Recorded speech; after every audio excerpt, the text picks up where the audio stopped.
Good morning. My name is Aparna Kumar, and today my topic is about why do you think cooperative learning is necessary in classroom teaching and how you would teach photosynthesis using cooperative learning strategies.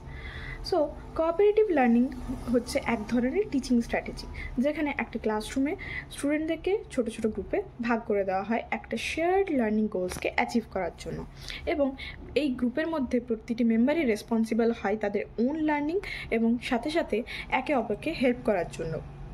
এই cooperative learning যেরকম academic development ঘটায় স্টুডেন্টের মধ্যে, তার সাথে সাথে social ডেভেলপমেন্টও ঘটায়।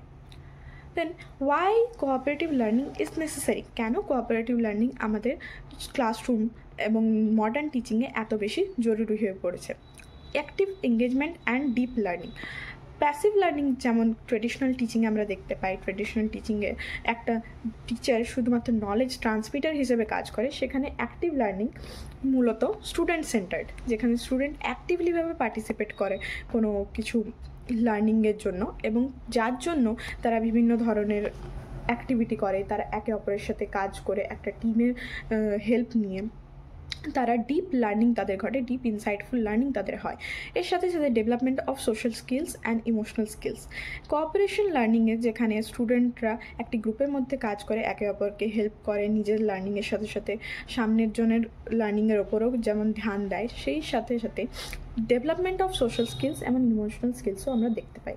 তাদের মধ্যে কমিউনিকেশন স্কিলস ডেভেলপ করে, ল্যাঙ্গুয়েজ স্কিলস ডেভেলপ করে, কনফ্লিক্ট রেজলিউশন তারা ভালো করে করতে পারে, নেগোসিয়েশন ভালো করে করতে পারে, diverse perspective and critical thinking.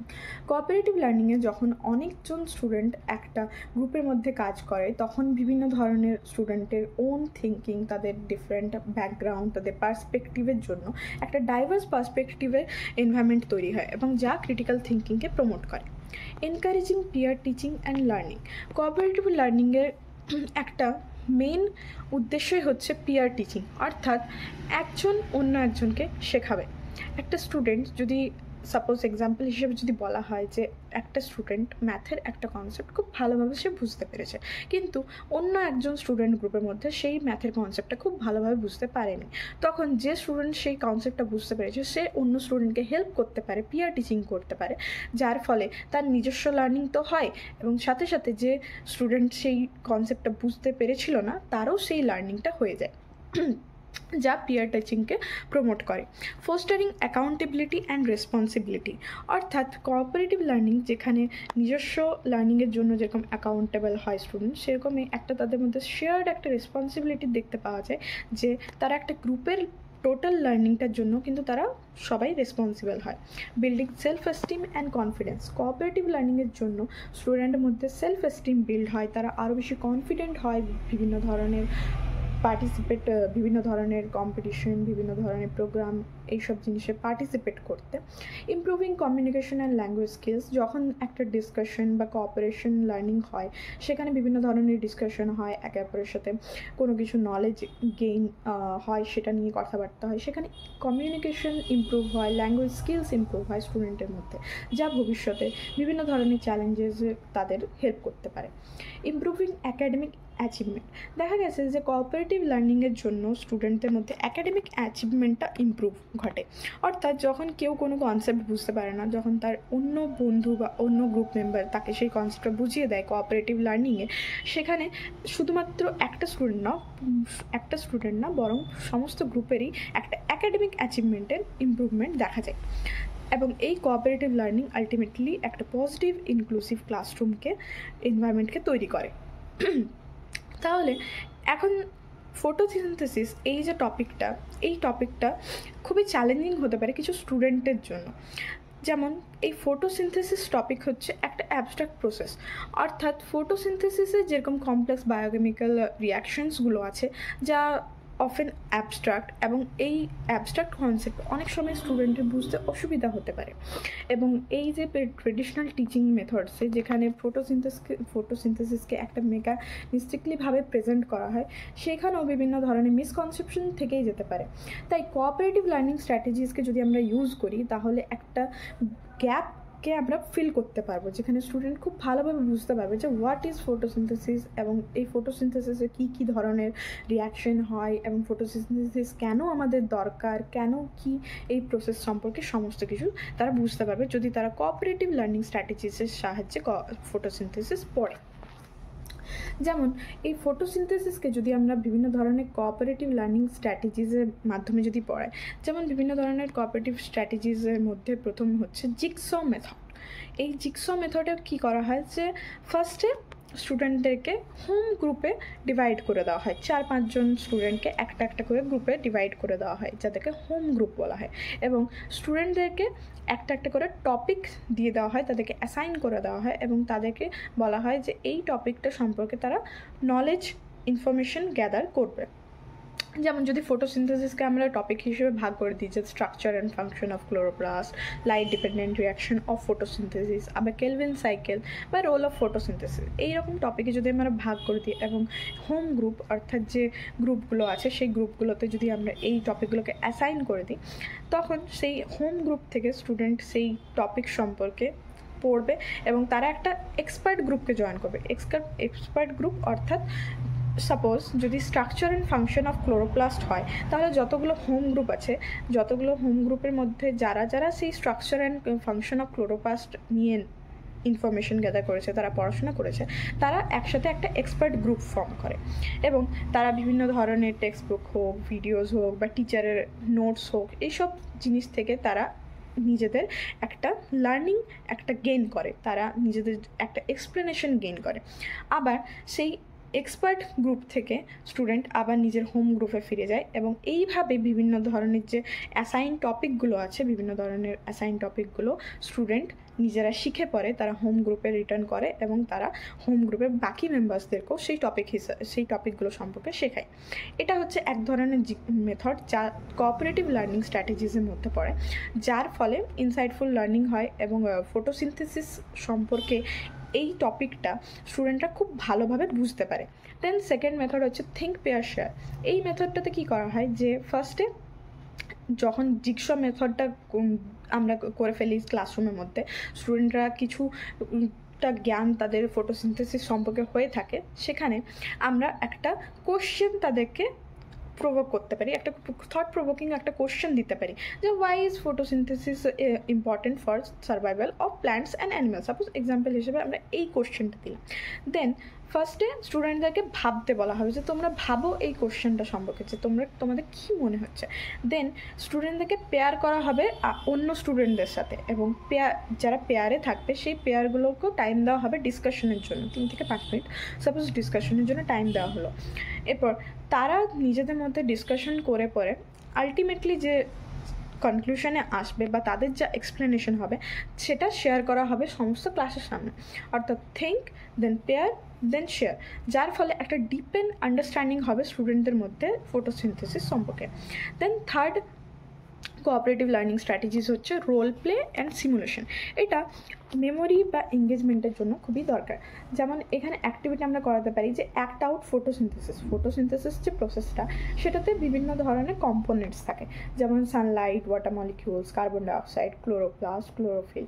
So এইসব ধরনের যে কম্পোনেন্টগুলো আছে, এগুলোকে যদি আমরা একটা রোল হিসাবে যদি ধরি এবং প্রতিটা স্টুডেন্টকে যদি একটা করে রোল অ্যাসাইন করি, দেন স্টুডেন্টদেরকে ছোটো স্মল গ্রুপে আমরা প্রথমে ভাগ করব। দেন তাদেরকে বলা হবে যে ক্রিয়েট প্রপস অর সায়েন্স, তাদেরকে যে টপিকটা দেওয়া হবে সেটা সম্পর্কে, এবং তারা সেই টপিকটা যেটা পেয়েছে তারা সেই টপিকটা সম্পর্কে তারা পড়াশোনা করে আসবে এবং তারা সেই রোলটা প্লে করবে। সাপোজ কেউ যদি সানলাইট হয়, তাহলে সানলাইট ফটোসিনথেসিসে কী হিসাবে কাজ করে সে সেই রোলটা করবে। এইভাবে একটা নাটকের মতো করে যদি আমরা রোল প্লে বা সিমুলেশন করি, তাহলে স্টুডেন্টরা ফটোসিনথেসিসে বিভিন্ন ধরনের কম্পোনেন্টসের যে রোল সেটা সম্পর্কে তারা বুঝতে পারবে এবং এটা আমরা রেকর্ডও করতে পারি বা সমস্ত ক্লাসের সামনে প্রেজেন্টও করতে পারি, যার ফলে স্টুডেন্টদের একটা ফটোসিনথেসিস সম্পর্কে একটা ডিপ আন্ডারস্ট্যান্ডিং হবে যে বিভিন্ন ধরনের কম্পোনেন্ট কীভাবে কাজ করছে ফটোসিনথেসিসে, বিকজ ফটোসিনথেসিস একটা কমপ্লেক্স প্রসেস। দেন ফোর্থ হচ্ছে peer teaching, student led reinforcement. আমরা এই কোঅপারেটিভ লার্নিং স্ট্র্যাটেজিসে করতে পারি যে jigsaw, role play, think pair share এইসব ধরনের স্ট্র্যাটেজিস করার পর আমরা স্টুডেন্টদেরকে পেয়ার টিচিং করাতে পারি। অর্থাৎ বিভিন্ন ধরনের টপিক আমরা দিয়ে দিলাম, সাপোজ ফটোসিনথেসিসকে বিভিন্ন ধরনের স্মলার সাব টপিক্সে আমরা ভাগ করে দিয়েছি এবং স্টুডেন্টদেরকে সেই টপিকগুলো দেওয়া হয় এবং সেই টপিকগুলোতে তাদেরকে বলা হয় যে তোমরা একটা লেসন প্রিপেয়ার করো এবং বাকি ক্লাসকেও সেটা শেখাও, তাদেরকে টিচ করো এবং বাকি ক্লাসেকে সেটা শেখানোর পর তারপরে বাকি স্টুডেন্টদের কাছ থেকে ফিডব্যাক নেওয়া হয় যে তাদের কোন জিনিসটা বুঝতে সুবিধা হয়েছে, কোনটা অসুবিধা হয়েছে, সেই সব সম্পর্কে। অর্থাৎ পিয়ার টিচিংয়ের মাধ্যমে একটা আমরা কোলাবোরেশন করতে পারি, সোশ্যাল স্কিলস স্টুডেন্টদের মধ্যে ডেভেলপ হবে, তারা একটা স্ট্রাকচার্ড একটা লার্নিং হবে তাদের মধ্যে। এবং ফিফথ হচ্ছে গ্রুপ প্রবলেম সলভিং। এই কোঅপারেশন যে স্ট্র্যাটেজিটা আমরা অ্যাপ্লাই করতে পারি সব থেকে লাস্টে, যেখানে ফটোসিনথেসিস সম্পর্কে বিভিন্ন ধরনের চ্যালেঞ্জ দেওয়া হবে, রিয়েল ওয়ার্ল্ড যে হাইপোথেটিক্যাল সিনারিওগুলো আমরা প্রেজেন্ট করতে পারি স্টুডেন্টদের সামনে এবং একটা গ্রুপ হিসেবে তারা কাজ করে সেই হাইপোথেটিক্যাল সিচুয়েশনগুলোর অ্যান্সার বা সলিউশন তারা বার করতে পারে।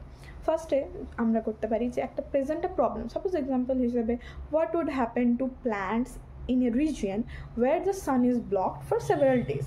তাহলে যদি আমরা এই কোশ্চেনটা, এই হাইপোথেটিক্যাল কোশ্চেনটা থ্রো করি স্টুডেন্টদের কাছে, দেন এবং তাদেরকে যদি গ্রুপে গ্রুপে ডিভাইড করে দিই এবং তাদেরকে যদি ডিসকাস করার টাইম দিই এবং তাদের ব্রেন স্টর্মিং করার টাইম দিই যে তোমরা এই কোশ্চেনটা সলিউশন বার করো, দেন বিভিন্ন ধরনের তারা সলিউশন বার করবে এবং প্রতিটি অ্যাসাইন গ্রুপ মানে প্রতিটি গ্রুপ সেই সলিউশনটা ক্লাসের সামনে প্রেজেন্ট করবে যে তারা কি মনে করে যে এই কি কারণ হতে পারে বা কি হতে পারে যদি সূর্যটাকে ব্লক করে দেওয়া হয় কিছুদিনের জন্য, তাহলে প্ল্যান্টসের কি হবে, প্ল্যান্টসের রিজিয়নে what would happen to plants in a region where sun is blocked for several days. Then সেই ডিসকাশনের পর একটা ডিব্রিফ সেশন চলবে যেখানে টিচার যদি কোনো মিসআন্ডারস্ট্যান্ডিং থাকে বা যদি কারো কোনো কিছু ক্ল্যারিফিকেশনের দরকার পড়ে তাহলে সেখানে টিচার সেই জিনিসটা ক্ল্যারিফাই করে দেবে। দেন আলটিমেটলি এই সব ধরনের কোঅপারেটিভ লার্নিং স্ট্র্যাটেজিসের দ্বারা ফটোসিনথেসিস, যেটা একটা কমপ্লেক্স অ্যাবস্ট্রাক্ট প্রসেস, সেটা স্টুডেন্টরা খুব ভালোভাবে বুঝতে পারবে। তাদের ফটোসিনথেসিস সম্পর্কে তাদের একটা ধারণা, যেটা একটা কমপ্লেক্স ধারণা, সেটা তারা খুব ভালোভাবে বুঝতে পারবে এবং তাদের একটা ডিপ আন্ডারস্ট্যান্ডিং হবে, ডিপ একটা লার্নিং হবে এবং এর সাথে সাথে কোঅপারেশনকে এটা প্রমোট করবে, সোশ্যাল স্কিলস ডেভেলপ হবে স্টুডেন্টের মধ্যে এবং ultimately it leads to academic development. And conclusion, cooperative learning as a catalyst for deeper science understanding.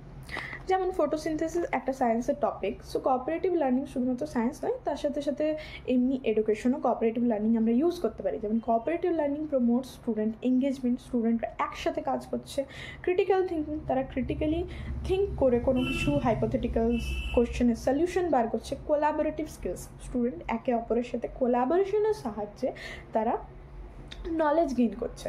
Cooperative learning হচ্ছে ট্রান্সফর্ম করছে প্যাসিভ লার্নিংকে একটা অ্যাক্টিভ স্টুডেন্ট সেন্টার এক্সপিরিয়েন্সে, যেখানে traditional teaching methods often passive লার্নিংকে প্রমোট করে এবং সেটা সাধারণত টিচার সেন্টার্ড হয়ে থাকে because teacher as a knowledge transmitter হিসেবে কাজ করে।